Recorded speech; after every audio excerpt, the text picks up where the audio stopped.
Asseyez-vous, Bechavod. On a le kavod de recevoir Rav David Yosef, Shalita. Asseyez-vous, Bechavod.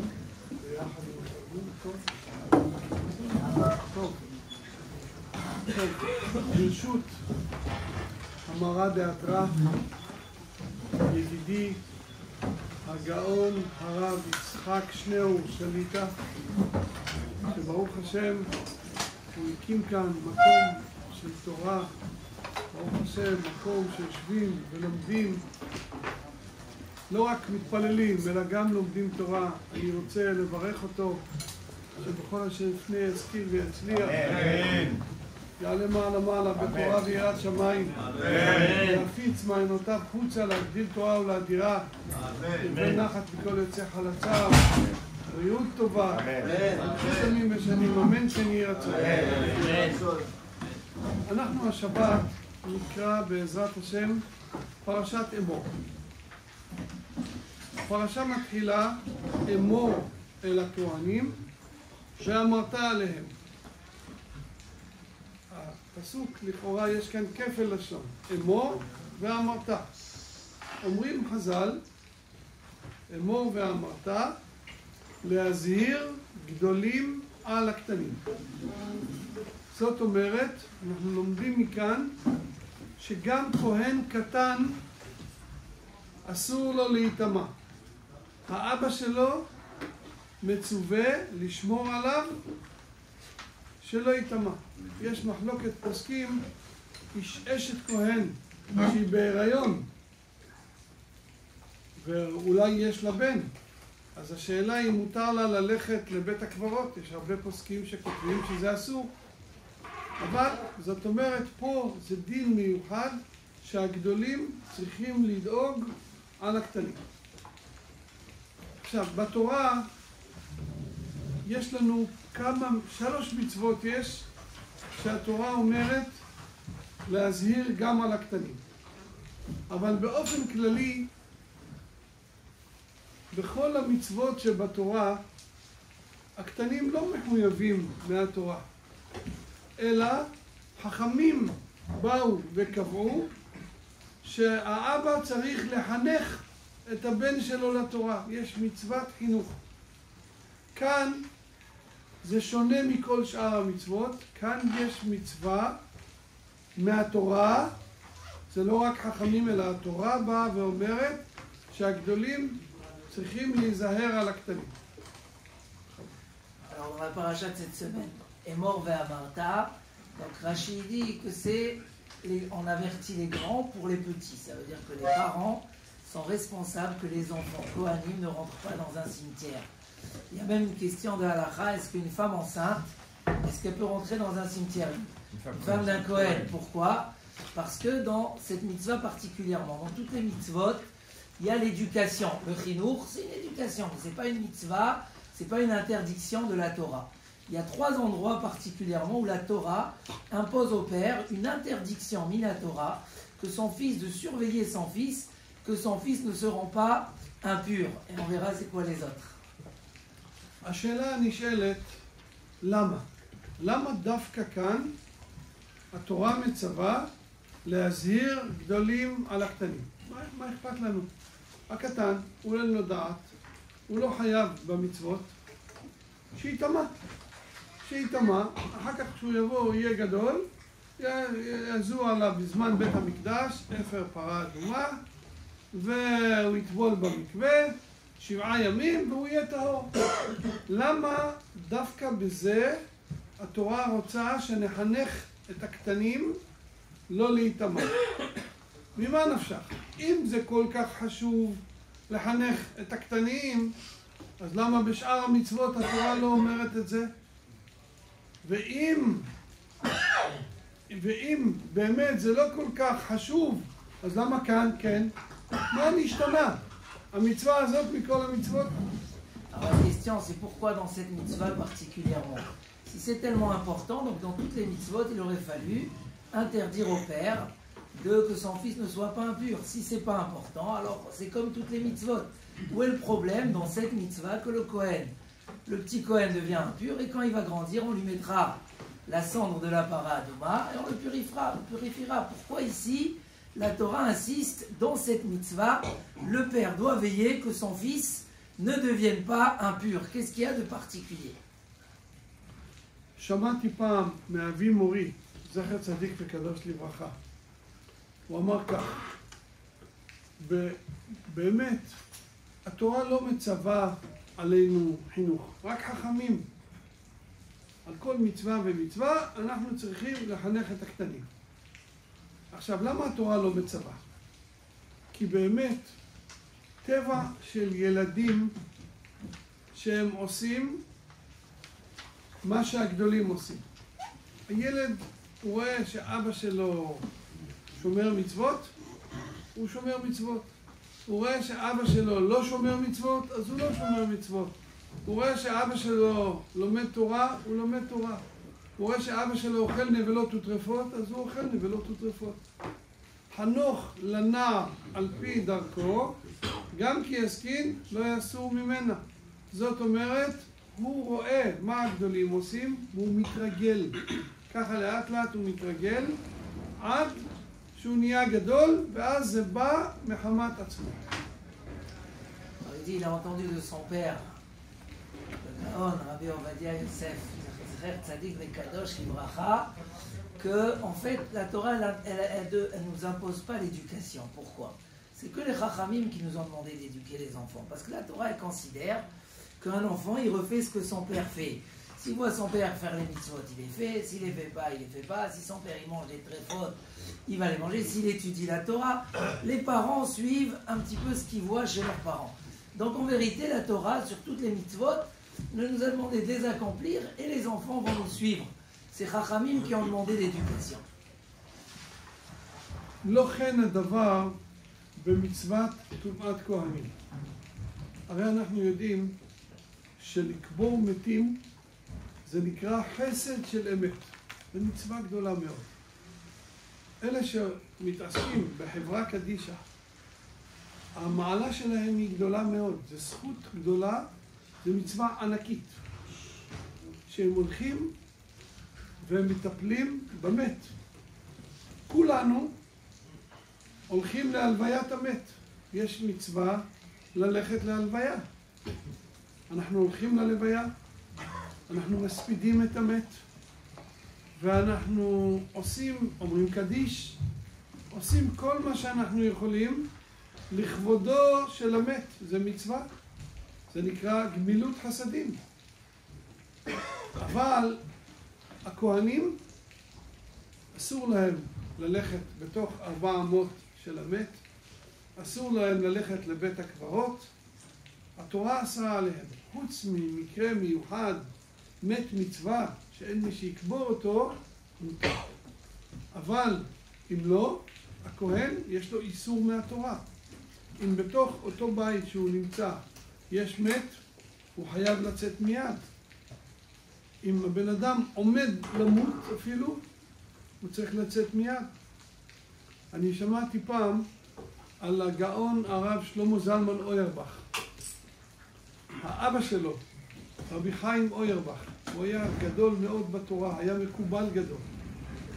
לרבי שלמה זלמן אוירבך היה גיס הרב שלום שבדרון, הדרשן המפורסם שהיה גם גדול מאוד בתורה, הוא היה הגיס שלו. והנה רבי חיים אוירבך היה חולה מאוד והיה הולך למות. אז הם נכנסו, היו כל המשפחה ליד המיטה שלו, והיו בוכים ואומרים שמע ישראל. פתאום הרב שלמה זלמן אוירבך פונה אל גיסו, הרב שלום שבדרון, הוא היה כהן. הוא אמר לו תצא החוצה. הוא חתן, הוא לא הבן שלו, אסור לו להיות שמה. אמר לו, הוא ראה שעוד רגע הוא ימות, תצא מיד החוצה. זאת אומרת, הדבר שאצלנו זה המצווה הכי גדולה, אצל הכהנים זה עוון חמור. En fait, dans cette histoire de Tumat Kohanim, il y a quelque chose de particulier. C'est-à-dire que d'une part, enterrer un mort, les Vayat Hamet, c'est une très très grande mitzvah. On fait des espédim, c'est une mitzvah très importante. Mais pour les Kohanim, c'est pas une mitzvah, c'est une avera. Ils n'ont pas le droit de se rendre impurs pour un mort. Ça veut dire que pour eux, c'est une avera. Donc il raconte l'histoire que, parce qu'il a dit au départ que même si un Kohen voit que le mort il va être niftar bientôt, il doit sortir de la chambre parce qu'il n'a pas le droit d'être là. Donc il raconte l'histoire que Rav Shlomo Zalman Auerbach, il avait un beau-frère qui s'appelait Rav Shalom Shvadron, le grand Darshan très connu. Et un jour, le père de Rav Shlomo Zalman Auerbach, donc Rabbi Chaim, était en train de partir de ce monde. Ils étaient tous là autour en train de faire Shema Israël. Et dans ce moment de pleurs et de tristesse, Rav Shlomo Zalman Auerbach a eu le réflexe de dire à son beau-frère, écoute, tu dois sortir, parce que tu n'es pas un enfant, tu n'es qu'un gendre, et un gendre n'a pas le droit de se rendre impur pour son beau-père, parce qu'il était Kohen, et donc il a dû sortir. Donc, spécialement dans Tumat Kohanim, c'est ce qui est une mitzvah pour nous, pour les Kohanim, c'est une avera. עכשיו רבותיי, נחשוב לעצמנו, עם ישראל היו במדבר, מה הם עשו כל הזמן? הם למדו תורה. למדו תורה יומם בלילה. הילדים הקטנים שלהם, הם ראו מה אבא עושה, לומד תורה. אבא מקיים מצוות, אבא ירא שמיים. אז הילדים שלהם גדלו עם תורה ויראת שמיים. כל מצווה, הם רואים, אנשים עושים מצווה, גם הם רוצים לעשות. אבל לפתע פתאום קורה, יהודי אחד מת. ואז הם רואים שחלק מהאנשים רצים לשם, לוויית המת, והם, אבא שלהם לא. אבא שלהם נשאר, והוא תופס אותו גם, אתה אסור לך. אז הוא לא מבין הילד. יש לו קונפליקטים. מה זה? אם זה מצווה, למה אני לא? אם זה לא מצווה, למה כולם רצים אחרי זה?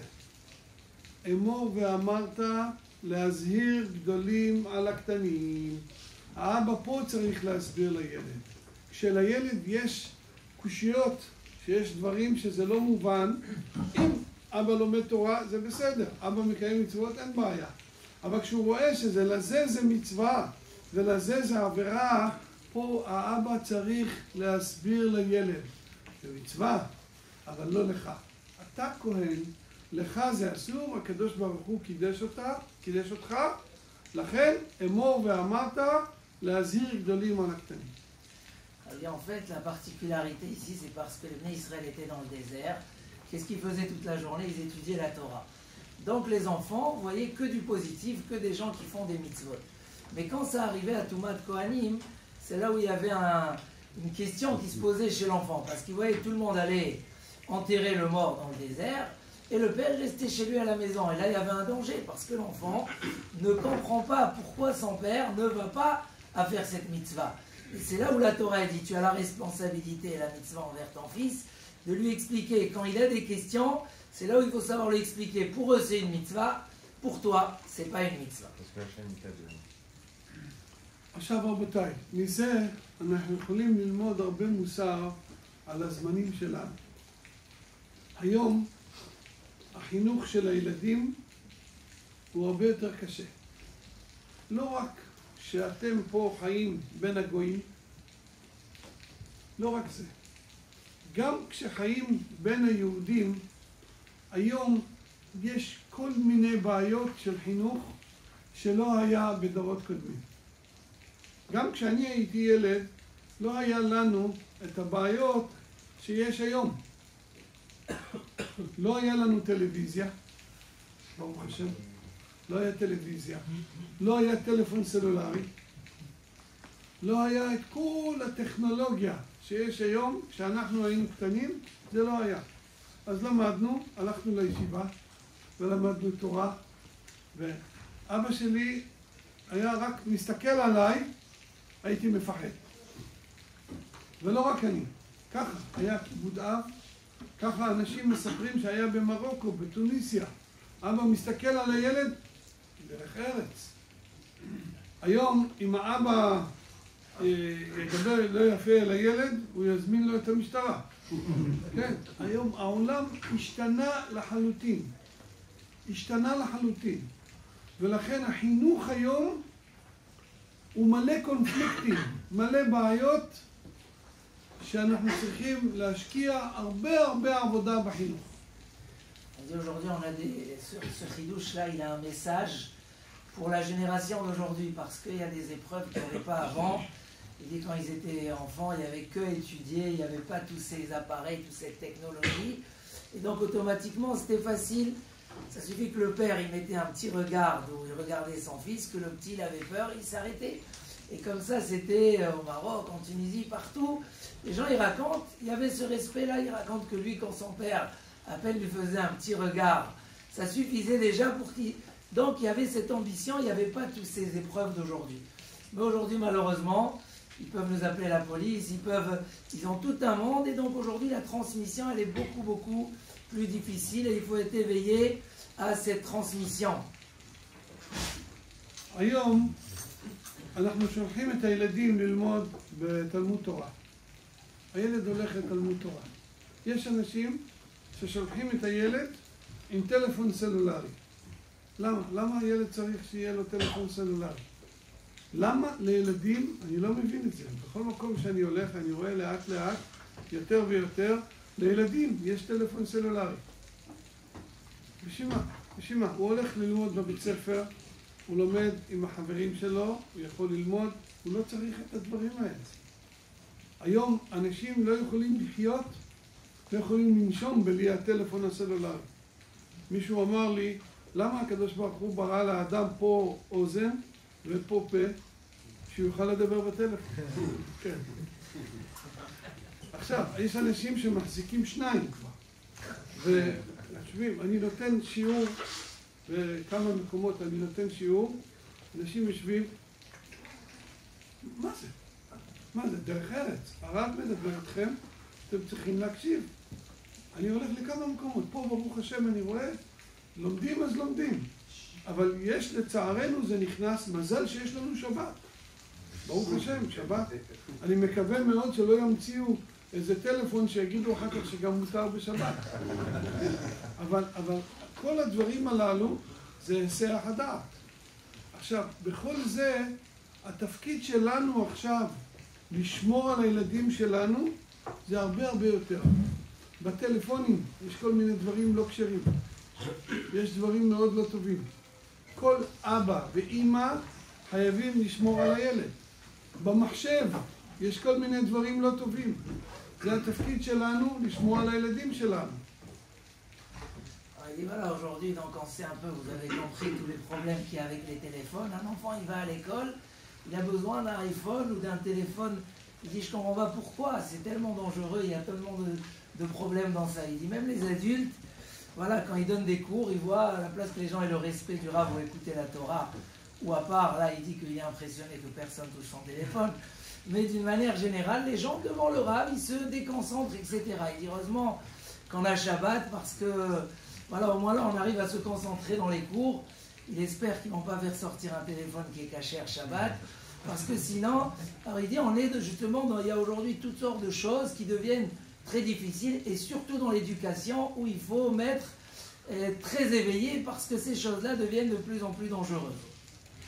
עכשיו רבותיי, צריך לדעת, בחינוך של ילדים ישנם כמה דברים. קודם כל, הדבר הכי חשוב שצריך לדעת, זה האבא והאימא. הדוגמה שהם נותנים לילד. הילד בא, הוא למד בתלמוד תורה, הוא בא לבית. האבא אומר לו, תשב ללמוד. הוא כבר בן 12, 13, תיקח גמרא ותלמד. והאבא הולך, מתעסק עם הקומפיוטר. הילד יגיד לאבא שלו, למה אתה בקומפיוטר ואני לומד? לא, הפוך, אתה תלמד, אני רוצה לשחק בקומפיוטר. יש משחקים בקומפיוטר. היה איש אחד שדיברתי איתו, אשתו באה אליי, אמרה לי, הוא יושב כל יום שעות עם הקומפיוטר. אז אמרתי לו, מה אתה עושה? תלמד תורה, מה? הוא אמר לי, הרב, אני חייב, זה גם העבודה שלי, וזה מרגיע אותי, כל מיני תירוצים. אמרתי לו, ומה עם הילדים שלך? הוא אומר לי, הרב, אל תדאג, יש לי קוד. והקוד הזה זה סודי, הילדים שלי לא יודעים את הקוד, ורק אני משתמש בקומפיוטר. אחרי כמה ימים הוא בא אליי, הוא אומר לי, הרב, תעשה טובה, תדבר עם הבן שלי. הבן שלי, הוא פיקח, הוא הצליח למצוא את הקוד, והוא החליף את הקוד, ועכשיו אני לא יודע מה. עכשיו, רבותיי, אנחנו צוחקים על זה, אבל זה מאוד עצוב. כל הדברים האלו הורסים את החינוך של הילדים. Alors il dit voilà, un enfant il arrive à la maison, il a 12 ans, il peut déjà étudier la Gemara, sauf que son père il lui dit voilà, toi assis-toi, fais tes révisions, et le père il est sur l'ordinateur. Et donc un jour le fils il va dire à son père, écoute, je préfère qu'on inverse, moi je préfère être sur l'ordinateur et toi sur la Gemara. Et donc automatiquement ces choses-là aujourd'hui ça détruit l'éducation. Il dit que une femme s'est plainte sur son mari qui passe des heures et des heures sur l'ordinateur. Elle voulait que le Rav lui parle et donc le Rav lui a parlé. Et il a dit, écoute, c'est mon travail, c'est mes occupations, etc. Bon, mais il passe sa soirée, il ne s'occupe pas de ses enfants. Après, il dit, mais tes enfants, c'est dangereux pour eux. Il dit, non, j'ai un code. Sauf que quelques jours après, son fils, le père est venu lui demander, est-ce que tu veux parler à mon fils? Il dit, pourquoi? Il dit, parce qu'il est très intelligent, il a trouvé le code, maintenant il a changé de code et il ne veut pas me le donner. Donc, c'est-à-dire qu'aujourd'hui, voilà, les enfants sont très intelligents et si on les laisse, ça peut être et dangereux et on les éduque pas. שהיום כל העניין הזה של המחשבים, יש כל מיני משחקים בזה. הילד יושב, הוא שקוע בזה כל כולו. שקוע. במקום שהוא יהיה שקוע בגמרא, במקום שיהיה לו רצון להיות תלמיד חכם, הוא שקוע בזה. ואחר כך האבא ואמא אומרים לו, הולך לישון? לא, רק עוד כמה דקות. עוד כמה דקות ועוד כמה דקות. ילדים יושבים היום שעות, גם אני מדבר על הציבור שלנו, יושבים שעות ליד המחשב, וזה מסיח את דעתם, אפילו אם הם מסתכלים במחשב רק בדברים כשרים, אני לא מדבר על לא כשר, גם כשר. בסופו של דבר זה פוגע באינטליגנציה, והם לא יכולים לגדול להיות תלמידי חכמים. להיות תלמיד חכם, האפשרות היחידה זה להיות שקוע. להשקיע הרבה עבודה. אז הילד, ברגע שהוא נהיה בין 12-13, צריך להשקיע, לעבוד, שהוא יהיה לו שאיפות ורצון לגדול. ופה כשהוא רואה שהאבא שלו מאוד רוצה את זה, והוא רואה שהאבא שלו לומד כל יום, אז הילד מקבל חשק. Et voilà, les enfants ils passent des heures et des heures sur ces écrans et en fait ça leur enlève tout leur intellect, ils n'arrivent plus à se concentrer.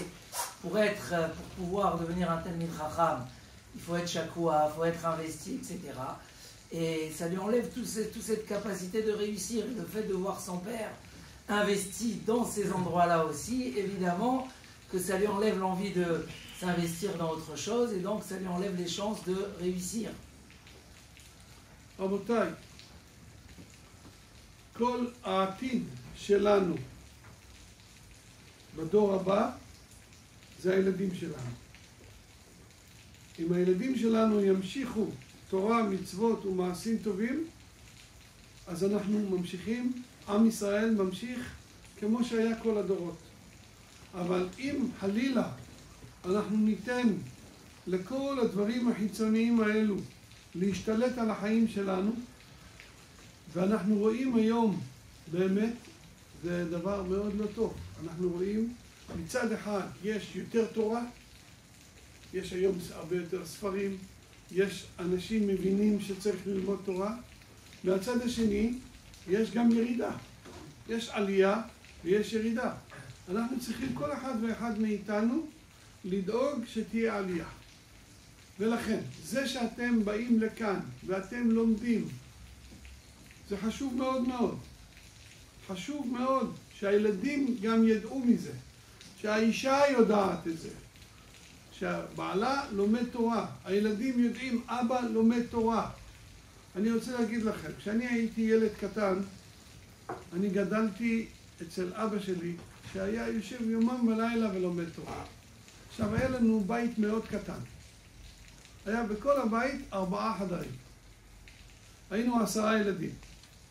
עכשיו חדר אחד, חדר שינה לאבא ואמא, חדר שינה אחד לבנות.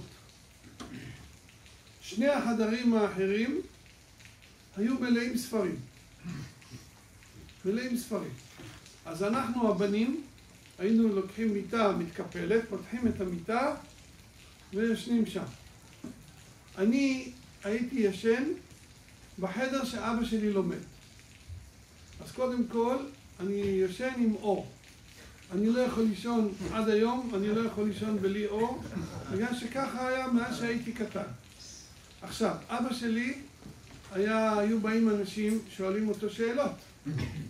אז עד 12 בלילה אנשים לא אכפת להם שלרב יש ילדים שלא הולכים לישון. לא, הם צריכים לשאול שאלות. אז עד 12 בלילה עד שהייתי הולך לישון. הייתי פותח את המיטה וישן, באמצע הלילה, 2, 3, אני קם. אני רוצה ללכת לשתות מים. מה אני רואה? אבא יושב ולומד. אבא יושב ולומד. זה נכנס לי כל הזמן מול העיניים. אבא יושב ולומד.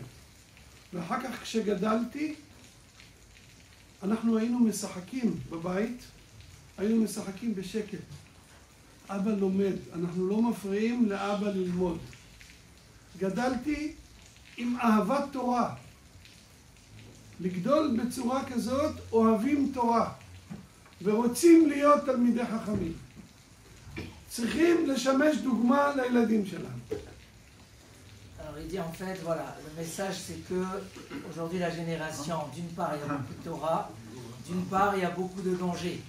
Donc il dit en fait, notre rôle, comment on peut transmettre pour que le clan d'Israël continue à se développer et toujours dans la pérennité dans la Torah, c'est quand les enfants ils voient leur père qui s'assoit et qui étudie à la maison. Il faut que cet exemple-là, les enfants puissent le voir, et ça c'est ce qui va faire que ça va continuer, que nos enfants vont être dans la Torah. Donc il raconte que eux, ils habitaient dans une toute petite maison, ils étaient 10 enfants, donc il y avait 4 pièces, une pièce pour les parents, une pièce pour les filles, et la 3e pièce, et les 2 autres pièces étaient remplies de livres. Donc les enfants étaient obligés d'ouvrir des lits pliants pour dormir dans la chambre des livres. Et lui, il dormait dans la chambre où son père, il étudiait. Donc, il pouvait dormir qu'avec la lumière, puisque toute la nuit, la lumière était allumée. Donc, il dit que jusqu'aujourd'hui, il peut dormir qu'avec de la lumière. Les gens avaient des questions jusqu'à minuit. Et ça, les gens, ils ont leurs questions, ils ne s'intéressent pas qu'il y a les enfants qui doivent dormir. Donc, c'était tout le temps des questions. Et même quand ils jouaient à la maison, on jouait dans le silence pour ne pas déranger le père qui étudie la Torah. Donc, ils ont grandi comme ça avec cette vision de voir un père qui étudie, et ça c'est ce qui fait passer la Havat Torah aux enfants. Donc cette transmission, c'est comme ça, c'est quand nos enfants vont voir et vont nous voir étudier à la maison, et la femme aussi elle voit que son mari étudie, c'est ça la vraie éducation et la vraie transmission. אני רוצה לברך את כולכם.